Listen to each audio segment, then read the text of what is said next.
Hi, అందరూ బాగున్నారా? ఏ ఏమి ఎవరిని ఉద్దేశించి నేను ఏ వీడియోలు పెట్టను. నాకు నచ్చిన వీడియోలు నేను పెడతాను. ఎవరైనా ఉద్దేశించి అనుకుంటే అది మీ ఇష్టం. నేను ముందే చెప్తున్నాను. మళ్ళీ అది మా దాంట్లో మా వాళ్ళైనా ఎవరైనా నెగిటివ్గా తీసుకోవద్దు. నేను కొన్ని విషయాలు నేను ఆల్రెడీ నా వీడియోలు చూసుకోవచ్చు. కొన్ని నాకు తెలియకుండానే కొన్ని పెట్టాను. మనము ఎంత సంపాదించింది అన్నది మన ఫ్యామిలీకే సంబంధం. వేరేవాడు వచ్చి తినడు కదా, అవునా కాదా? వేరేవాడు వచ్చి తినడు. మనం ఈరోజు సంపాదించినాం అంటే రేపు మన పిల్లల కోసమే, అవునా? మా పిల్లల కోసమే. ఈరోజు మనకి సంపాదించి వేరే వాళ్ళ గురించి మాట్లాడి వేరే వాళ్ళని కించపరచడం అనేది నాకు నచ్చని విషయం.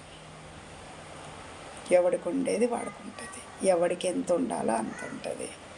ఇప్పుడు ఏమవుతుందో తెలుసా, నేను చాలా వరకు అంటే నా ఇంట్లో ఫంక్షన్ స్టార్ట్ అవుతున్న నుంచి, నేను చూస్తున్న నుంచి, నాకు జరుగుతున్న నుంచి నేను పక్కన వాళ్ళ గురించి మాట్లాడడానికి ఇప్పుడు రెడీ అయ్యాను.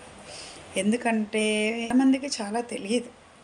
మన ఆడవాళ్ళం ఇంట్లో ఉంటాం, వాళ్ళకేం తెలుసు అని మగవాళ్ళు అనుకుంటారు. కానీ మనకు తెలిసినన్ని మగవాళ్ళకి తెలియదు. ఆడవాళ్ళకు ఇంట్లో ఉంటాం, ఏ పోపులో ఏ డబ్బాలో ఏ పోపులు ఉన్నాయి, ఏ డబ్బాలో ఏ పప్పులు ఉన్నాయి అన్నది మనకే తెలుసు. ఇప్పుడు ప్రతి మగాడు బీరువాలో వాడి బట్టలు ఎక్కడ ఉన్నాయి అన్నది మనం చూపిస్తేనే తెలుస్తుంది. లేకపోతే ఇంత నోరు వేసుకొని బనీన్లు ఎక్కడున్నాయి, డ్రాయర్లు ఎక్కడున్నాయి అంటారు, అవునా కాదా? అంటే మనకు ప్రతి వంటలో ప్రతి వస్తువు అనేది ఎక్కడుంది మనకి తెలియదు. అలాంటప్పుడు సంసారం ఏలిన ఆడది ప్రపంచాన్ని దున్నేసేంత తెలివి ఉంటుంది. ఎంత తెలివి తక్కువ ఆడదానికైనా. అమాయకత్వంగా మాట్లాడలేదని కాదు, అమాయకురాలని అనుకోవద్దు. ఎప్పుడు వాళ్ళే గట్టిగా ఉంటారు. అర్థమవుతుందా?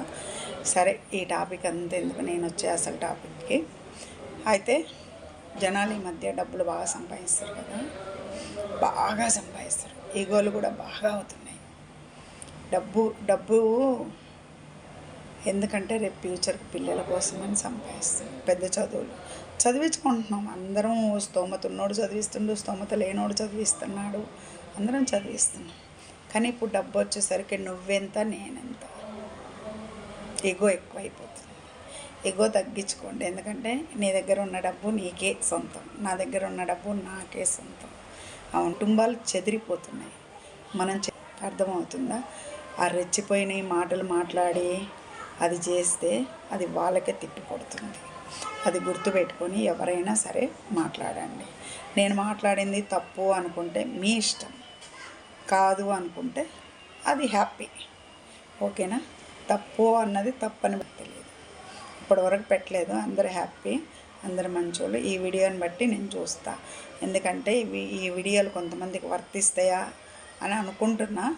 వర్తిస్తే నేనేం చేయలేను. కానీ నేను చెప్పింది మంచి పాయింట్. ఎప్పుడైనా కుటుంబాలు కలపడానికి ట్రై చేయండి, విడగొట్టడానికి ట్రై చేయొద్దు. ఓకేనా ఫ్రెండ్స్? బాయ్.